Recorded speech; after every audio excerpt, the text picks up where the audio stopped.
Bhim army ने अयोध्या सदर तहसील Tikunia park पर किया प्रदर्शन।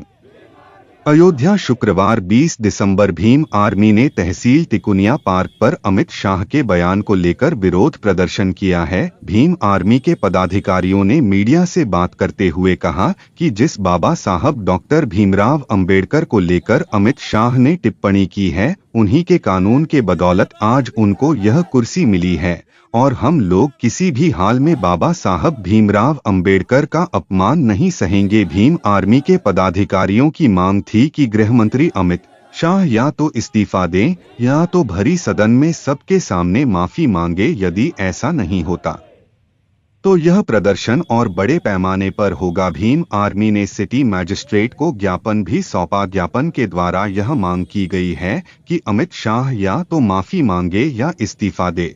सबसे पहले आपके चैनल के माध्यम से मैं पूरे भारत देश के और साथ ही में देश विदेश के में रहने वाले सभी बाबा साहब डॉक्टर भीमराव अंबेडकर जी के अनुयायियों को जय भीम बोलना चाहते हैं। आज हम लोग यहाँ जनपद अयोध्या में के तिकोनिया पार्क में इकट्ठा होने का उद्देश्य यह है कि बीते कुछ दिन पहले वर्तमान समय के सरकार के भ्रष्ट नेता के द्वारा हमारे महापुरुष बाबा साहब डॉक्टर भीमराव अंबेडकर जी का अपमान किया गया है। उसी के विरोध में हम लोग यहाँ इकट्ठे हुए हैं और हम लोग चाहते हैं कि वो जल्द से जल्द जिस प्रकार भरी संसद में बाबा साहब डॉक्टर भीमराव अंबेडकर जी का अपमान किया है, उसी संसद में सब लोगों के सामने माफ़ी मांगे, अन्यथा भीम आर्मी और बहुजन समाज के सभी लोग सड़क उतरेंगे और इस सरकार के खिलाफ और गृह मंत्री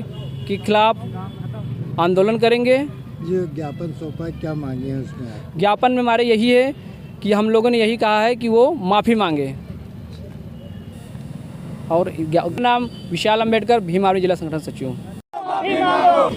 सबसे पहले मैं आपके चैनल को और आपको सबको धन्यवाद देना चाहूँगा और हमारे इस देश के रहने वाले सभी दलित समाज और भीम आर्मी के कार्यकर्ता जितने भी हैं, इनको सबको मैं ये सूचना देना चाहता हूँ, क्योंकि इस देश के अंदर में पिछले 4-5 दिन से इतने आंदोलन चल रहा है, इतनी जानकारियाँ चल रही। फिलहाल आपको भी जानकारी होगी कि जो इस देश के रचयिता बाबा साहब भीमराव अंबेडकर, उनके संविधान के बदौलत आज हमारा देश पूरी तरह से चल रहा है और जितना शासन सत्ता है और जो भी यहाँ इस देश के अंदर में जो कुछ भी चलाया जा रहा है जनता के प्रति, वो सब संविधान के बदौलत ही चलाया जा रहा है। और तो बाबा साहब भीमराव अंबेडकर का भरे सदन के अंदर में अमित शाह ने अपमान किया है। उन्होंने 4 बार कहा है किस तरीके से अंबेडकर अंबेडकर अंबेडकर अंबेडकर अंबेडकर अंबेडकर नाम एक फैशन बन गया है।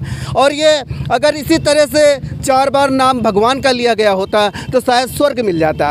और स्वर्ग अमित शाह को मैं इतना बताना चाहता हूँ कि ये स्वर्ग और भगवान को आपने देखा है, हमने सिर्फ बाबा साहब का संविधान और बाबा साहब भीमराव अंबेडकर को ही जानते हैं, क्योंकि हमारा भगवान भीमराव अंबेडकर है। और हमारे भगवान का अपमान किया है, उनकी हैसियत कैसे पड़ गई कि हमारे माननीय बाबा साहब भीमराव अंबेडकर का अपमान किया है, उनके संविधान का अपमान किया है, हमारे दलित समाज को अपमान किया है, हमें नीचा दिखाने का काम किया है। हम चाहते हैं कि ये सारी चीज़ों को लेकर के जहाँ पर उन्होंने इस तरह से बात कही है बाबा साहब भीमराव अंबेडकर को, इसी तरह से भरे संसद के अंदर में वो माफ़ी मांगे। अगर आप माफ़ी नहीं मांगते हैं तो ऐसे गृह मंत्री को इस देश में रहने का कोई अधिकार नहीं है, इस कुर्सी पर बैठने का कोई अधिकार नहीं है। जो अपने महापुरुष का, अपने संविधान का सम्मान नहीं कर सकता है, उस देश की रक्षा नहीं कर सकता है, देश कैसे चलाएगा? किसको सौंपा ज्ञापन आपने? मतलब सर ज्ञापन किसको? जी, तो इसलिए हम यही कहना चाहेंगे कि यह धरना प्रदर्शन जो दिया जा रहा है ये इसीलिए दिया जा रहा है कि जिस तरह से उन्होंने अपमान किया है उस तरह से माफ़ी मांगे, क्योंकि आज उसी संविधान के बदौलत ऐसा है कि उनको ये कुर्सी मिली है। कि सुरेश आज़ाद, भीम आर्मी जिला संगठन मंत्री। भारती जिला अयोध्या से, राम की नगरी से अमित शाह जैसे गृह मंत्री के खिलाफ इसलिए यहाँ पर धरना इकट्ठा किया गया है कि जब ये भारतीय संविधान की रक्षा, सुरक्षा, देखभाल नहीं कर सकते तो ये गृह मंत्रालय कैसे चलाएंगे? इनको गृह मंत्रालय चलाने का कोई अधिकार नहीं है। ठीक है, हमारी मांगे ये है कि इनको गृह मंत्रालय से हटाया जाए और भरे सभा में जिस तरीके से हमारे पूज्य बाबा साहब का अपमान किया है, पूरे SC ST OBC समाज के सामने माफ़ी मांगे, ठीक है, और ये अपनी गलती को एहसास करें और भविष्य में दोबारा गलती ऐसी ना करें, क्योंकि भाजपा संगठन के लोग जितने भी हैं, ठीक है, उनकी जो मनवादी व्यवस्था सोच चला रहे हैं, ठीक है, इसको हमारे देश में, भारत में नहीं चलनी चाहिए। और हमारे सभी साथियों का, जी हमारा नाम राम तीरथ भारती,